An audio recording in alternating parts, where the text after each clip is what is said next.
સંખેડા ખાતે સશક્ત દીકરી કલેક્ટર ઇન ક્લાસરૂમ અભિયાન અંતર્ગત કલેક્ટર શ્રી ગાર્ગી જૈનનો દીકરીઓ સાથે પ્રેરણાદાયી સંવાદ કરાયો.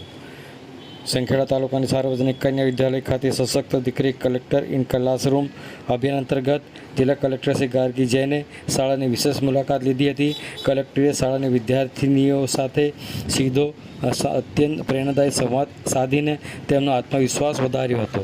આ પ્રસંગે તેમણે દીકરીઓને પ્રોત્સાહિત કરતા જણાવ્યું હતું કે નારી એક નવા જીવનને જન્મ આપનારી શક્તિ છે અને તે દરેક ક્ષેત્રમાં પોતાની શ્રેષ્ઠ કારકિર્દી બનાવવાની અદમ્ય ક્ષમતા ધરાવે છે.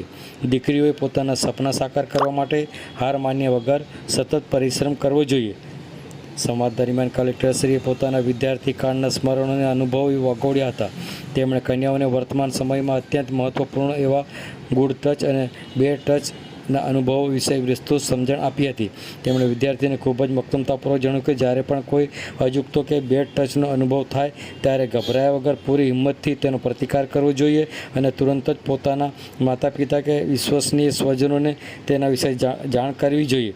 ઉપરાંત કલેક્ટરશ્રીએ દીકરીઓ સાથે વ્યક્તિગત સ્વચ્છતા અને તંદુરસ્તી જાળવવા અંગે પણ સવિસ્તાર ચર્ચા કરી હતી. કલેક્ટરશ્રીએ શાળાના વિદ્યાર્થીઓનું આત્મગૌરવ જગાડતા પ્રેરણા આપી હતી કે દરેક વિદ્યાર્થી રોજિંદા જીવનમાં હું સ્વચ્છ રહીશ, હું આત્મવિશ્વાસથી રહીશ, હું સુરક્ષિત રહીશ, હું નિયમિત રમત રમીશ અને મારા પરિવાર, ગામ તેમજ દેશનું નામ રોશન કરીશ જેવા પ્રેરણાદાયી વાક્યોનું નિયમિત ઉચ્ચારણ કરી જીવનમાં આગળ વધવું જોઈએ. કલેક્ટરે ક્લાસરૂમમાં હાજર તમામ વિદ્યાર્થીનીઓ પાસેથી તેમના ભવિષ્યના સપનાઓ અને તેઓ જીવનમાં શું બનવા માંગે છે તે અંગે રસપૂર્વક માહિતી મેળવી હતી. તેમણે દીકરીઓને મૂંઝવતા વિવિધ પ્રશ્નો અંગે ચર્ચા ખૂબ જ સરળ શૈલીમાં માર્ગદર્શન આપ્યું હતું. રાષ્ટ્રીય કક્ષાની પ્રતિનિધિત્વ, યુપીએસસી જેવી સ્પર્ધાત્મક પરીક્ષાઓની તૈયારી કઈ રીતે કરી શકાય તે અંગેની તેમણે વિસ્તારપૂર્વક જાણકારી પૂરી પાડી હતી. જીવનમાં આવતા નકારાત્મક ડરનો સામનો કરી તેને કઈ રીતે દૂર કરવો તેને સમજણ આપી હતી.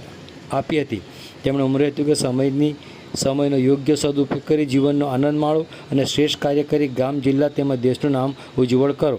કલેક્ટરશ્રી સાથેના આ સંવાદથી પ્રોત્સાહિત થઈને શાળાની દીકરીઓએ દેશના સર્વાંગી વિકાસમાં પોતાનું અમૂલ્ય યોગદાન આપવા તેમજ ઉચ્ચ શિખરો સર કરવાનો દ્રઢ સંકલ્પ વ્યક્ત કર્યો હતો. આ પ્રસંગે પર્યાવરણ અને શિક્ષણના સુંદર સમન્વય સ્વરૂપે કલેક્ટરશ્રીના હસ્તે હાજર તમામ વિદ્યાર્થીનીઓને પ્રોત્સાહક ભેટ તરીકે પ્લાન્ટેબલ પેન્સિલનું વિતરણ કરવામાં આવ્યું હતું.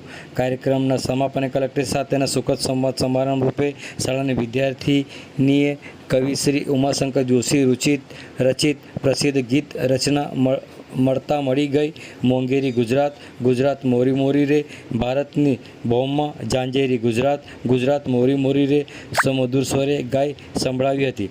આ પ્રસંગે ધારાસભ્ય અભિસિંહભાઈ તડવી, સંખેડા મામલતદારશ્રી, સંખેડા ગ્રામ પંચાયતના સરપંચશ્રી સહિત શાળાના આચાર્ય, શિક્ષકો, મોટી સંખ્યામાં વિદ્યાર્થીનીઓ ઉપસ્થિત રહ્યા હતા.